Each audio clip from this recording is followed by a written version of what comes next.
पुरवणी मागण्याबद्दल बोलत असताना सुरुवातीलाच मी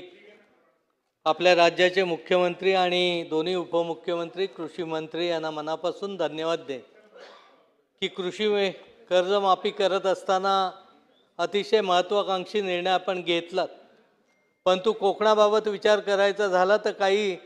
अटी त्यातल्या शिथिल करणं अतिशय गरजेचे आहेत आणि या राज्याच्या मुख्यमंत्री महोदयांनी तो शब्द आम्हाला दिलेला आहे आणि मामा नक्की तो पुरा करतील हा विश्वास या निमित्ताने व्यक्त कर। आमच्या जिल्ह्यामध्ये गोड्या पाण्यातील माशांचं मत्स्यबीज उत्पादन केंद्र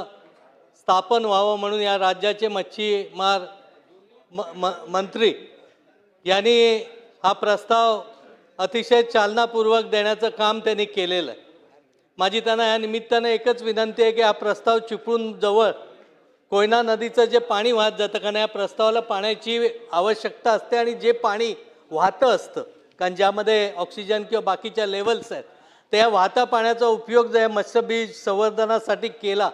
आणि आपल्याकडे इरिगेशनची जागा हायवे लगत त्या कॅनॉल जगत आहे आणि ते मंजूर करण्याचं काम आपण निश्चितपणे चिपळूणमध्ये कारण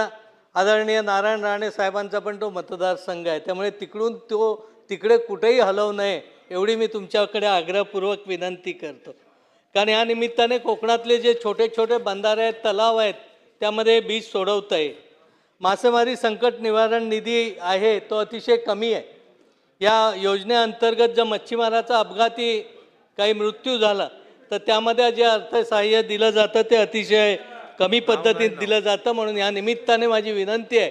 की ह्याच्यामध्ये देखील चांगल्या पद्धतीने वाढ करून किमान 5 लाखापर्यंतचा निधी द्यावा। आरोग्याबाबत बोलत असताना माझ्या मतदारसंघातील देवरुखमध्ये जे ग्रामीण रुग्णालय ते अतिशय उत्तम दर्जाचं त्याचं बांधकाम झालेलं एखादा सिव्हिल हॉस्पिटलला लाजवेल इतक्या चांगल्या पद्धतीचं बांधकाम आहे परंतु त्याच्यामध्ये डॉक्टर्स नाहीत त्याच्यामध्ये वेगवेगळे जे खालचे कर्मचारी लागतात ती सगळी पदं रिक्त असल्यामुळे याचा उपयोग ग्रामीण लोकांना ज्या पद्धतीने व्हायला पाहिजे त्या पद्धतीने होत नाही। या निमित्ताने कामता उपजिल्हा रुग्णालयाचं देखील 200 खाटाचं नवीन रुग्णालयाचा प्रस्ताव शासनाकडे या निमित्ताने गेलेला आहे म्हणून माझी आग्रहाची मागणी आहे की तो प्रस्ताव देखील तातडीने मंजुरी मिळावी आणि मुंबई गोवा हायवेवर संगमेश्वर तालुक्यामध्ये ट्रॉमा केअर सेंटर आहे। हे ट्रॉमा केअर सेंटर ॲक्सिडेंट झाला होऊ नये परंतु झाला आणि मुंबई हायवे रस्त्याची स्थिती बघितली तर ॲक्सिडेंट हे वारंवार होत असतात तर हे जे हायवेवरचं ट्रॉमा केअर सेंटर आहे त्याला अद्ययावत रीतीने आपण जर चांगली परिपूर्ण व्यवस्था केली आणि तिथे ॲनेस्थेशिया कारण शेवटी ॲक्सिडेंट झाला तर पहिला हाडा किंवा ऑपरेशनची गरज असते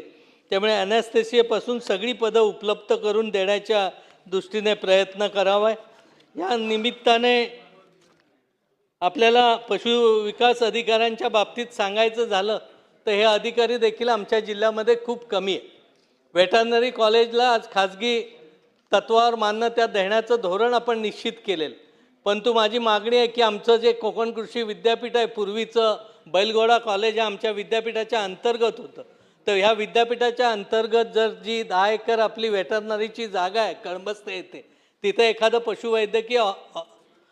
आपल्याला विद्यापीठ झालं किंवा कॉलेज झालं तर तिथल्या मुलांना खूप चांगल्या पद्धतीने फायदा होऊ शकेल। महाराष्ट्र लोकसेवा आयोगामार्फत एप्रिल 2025 मध्ये पशुधन विकास पदाच्या 2795 जागांची जाहिरात झाली। या जाहिरात देत असताना त्या पदवी घेणाऱ्या अखेरच्या वर्षाच्या मुलांच्या रिझल्टमध्ये उशीर झाल्यामुळे त्या परीक्षेला त्यांना बसता आलं नाही आणि त्या बऱ्याचशा जागा आज व्हेकंट राहणार आहेत म्हणून या निमित्ताने त्या जाहिरातीच्या अंतर्भूत या जर आता BVSC झालेल्या मुलांना जर संधी दिली परीक्षाची तर पूर्णपणे तो बॅकलॉग वेटरनरी डॉक्टरांचा देखील या निमित्ताने भरू शकेल।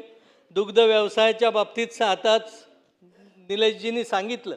की आमच्याकडे अनेक डेअरीच्या चांगल्या मोक्याच्या जागा आहेत परंतु आज ह्या बंद पडलेल्या डेअऱ्या आहेत या बंद पडलेल्या डेअऱ्या देखील चालू करण्याच्या दृष्टीने जर कोकणामध्ये विचार केला तर त्याचाही उपयोग खूप चांगल्या पद्धतीने होऊ शकेल आणि त्याचबरोबरीने कोकण विभाग शासकीय दूध योजनेतील वीज तंत्री पदावर जे कर्मचारी आहेत